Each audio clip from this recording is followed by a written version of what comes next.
ప్రపంచంలోనే అత్యంత శక్తివంతమైన దేశం అమెరికా. సైనిక పరంగా ఏ విధంగా చూసుకున్న అందులో ఎవరు కాదనలేని సత్యం. అటువంటి అమెరికా 40 రోజుల నుంచి ఇరాన్ మీద పైచేయి సాధించలేక, ఇక్కడ మనం మొహమాటం లేకుండా మాట్లాడుకోవాలంటే ఇరాన్ చేతిలో అమెరికానే చావు దెబ్బ తింటూ ఉంది. వాళ్ళిద్దరూ ఫైటింగ్ చూసినప్పుడు 40 రోజుల నుంచి ఇరాన్ను జయించలేక అమెరికా పడుతున్న కష్టాలు చివరికి ఎక్కడి వరకు వచ్చి ఆగాయి అని అంటే, అక్కడ పౌర సమాజం మీద, మౌలిక వసతుల మీద, పవర్ ప్లాంట్ల మీద, తాగే నీళ్ళ మీద కని విని ఎరుగని స్థాయిలో దాడి చేస్తాము అని అమెరికా అధ్యక్షుడు ప్రకటించినప్పుడే ఆయన ఓటమి అంగీకరించినట్లు.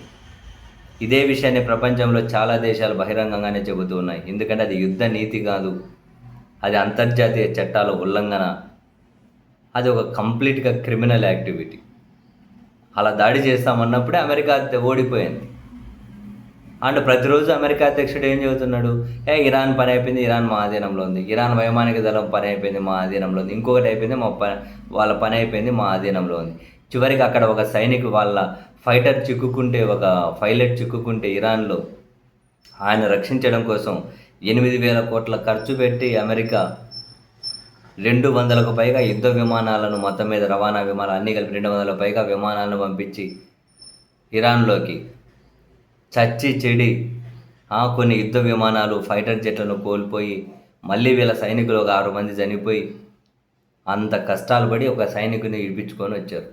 అన్నీ కూలిపోతే మరి ఇన్నెందుకు, ఇంత భయం ఎందుకు? వీళ్ళు మీ సైనికులు ఎట్లా చనిపోయారు, మీ విమానాలు ఎట్లా కూలిపోయాయి అంటే ఇరాన్ చాలా భయంకరంగా ఫైట్ చేస్తుంది. ఇదంతా ఒకెత్తు అయితే, వాళ్ళు తీవ్రంగా ఇంకా మా దగ్గర ఉన్న విచ్చలవిడి బాంబులు వాడేస్తామని అమెరికా డెడ్ లైన్ పెట్టినాం. ఇరాన్ ప్రతిగా రిప్లై ఇస్తుంది చూడు. రిప్లై ఇవ్వడమే కాదు, దాదాపు ఇరాన్లో ఉన్న అన్ని పవర్ ప్లాంట్ల దగ్గర, ఇరాన్లో ఉన్నటువంటి తాగునీటి కేంద్రాల దగ్గర ఇరాన్ ప్రజలే స్వచ్ఛందంగా వచ్చి మానవహారాలుగా నిలబడ్డ ఫోటోలను అంతర్జాతీయ మీడియా ప్రచురిస్తూ ఉంది. అది చూస్తే అనిపించింది, ఏం గుండెరా బాబు, అది నిజంగా ఏం గుండెలరా బాబు. బాంబులు వేస్తాం, విచ్చలవిడిగా వాటి మీద దాడులు చేస్తాం అని చెప్పి చెబుతూ ఉంటే, వాటి చుట్టూ మానవహారాలుగా వచ్చి నిలబడి జనం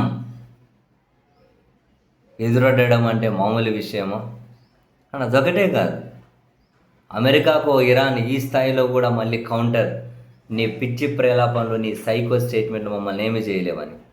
ఇరాన్ నాగరికతను అంతం చేస్తానన్న ట్రంప్కి ఇరాన్ ఇచ్చిన సమాధానం ఏంటి?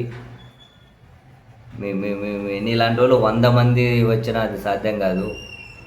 ఎందుకంటే ఎప్పుడో అలెగ్జాండర్ తగలపెట్టేస్తాను ఇరాన్ నాగరికతను అన్నాడు.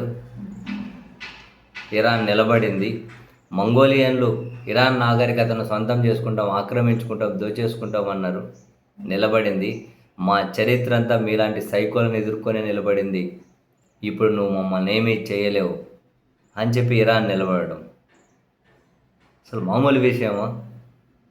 ఇంతగానం ఇరాన్ మీద కొన్ని వేల ప్రాంతాలను టార్గెట్ చేస్తూ ఉన్నారు అమెరికా, ఇజ్రాయెల్.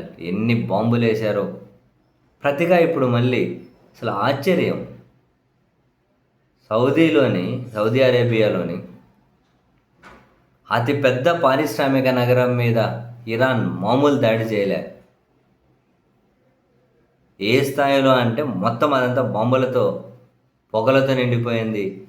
చివరికి first time Saudi Arabia, Bahrain కలిపే ఆ ప్రెస్టీజియస్ ఫేమస్ వంతెన ఒకటి ఉంటుంది, కింగ్ ఫదేహా అని. ఆ వంతెనను కానీ మూసేసుకున్నారు. ఇరాన్ దాడి, ప్రతి దాడి కాదు. అట్లా అమెరికా ఏమో అంతగానం వార్నింగులు, బాంబులు, అత్యాధునిక ఆయుధాలు. ఆశ్చర్యం, వాళ్ళు ఒక ఆయుధం వాడే ముందు ఇంక ఇరాన్ తుడిచిపెట్టకపోతుంది అంటారు. ఆ ఇరాన్ ఏమైతే మన మీద ఊర్లో పక్షిని ఇట్లా కొడతాం చూడు, ఆ పక్షిని కొట్టినట్టు కొట్టేస్తున్నాయి వాటిని.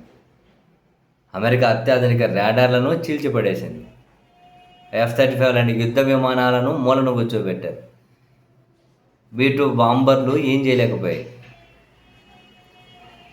ఇంకా ఏ అత్యాధునిక వాయుధంగా అణుబాంబులు వాడాలి. అంతగానో అసలు వీళ్ళని తట్టుకొని నిలబడి ఇప్పటికీ కూడా బెదరకుండా కదలకుండా చివరికి ఆ దేశ జనం పవర్ ప్లాంట్ల దగ్గరకు వచ్చి మానవహారాలు అంటే బార్డర్లోకి జనం వస్తున్నారంటే నిజంగా ఏం గుండెలరా బాబు మేవి.